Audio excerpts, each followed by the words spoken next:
Lord, అందరికీ వందనాలు. ఉదయకాల వాగ్దానము యాకోబు పత్రిక 4వ అధ్యాయము 7వ వచనము.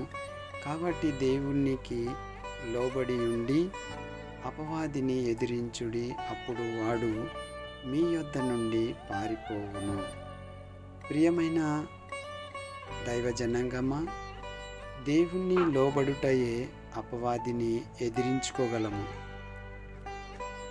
మా మీద నుండి ఆయన తొలగించుకోగలము. కాబట్టి లోకాన్ని లోబడి జీవించకండి, అధికారులను లోబడి జీవించకండి, అపవాది యొక్క బంధకాల్లో పడిపోకండి.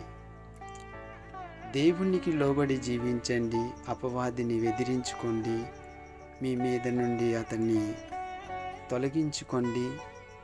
మీ జీవితాలను దేవుణ్ణి లోబడి కట్టుకోండి. అట్టి కృప దేవుడు అందరికీ దయచేయునుగాక. హల్లెలూయా.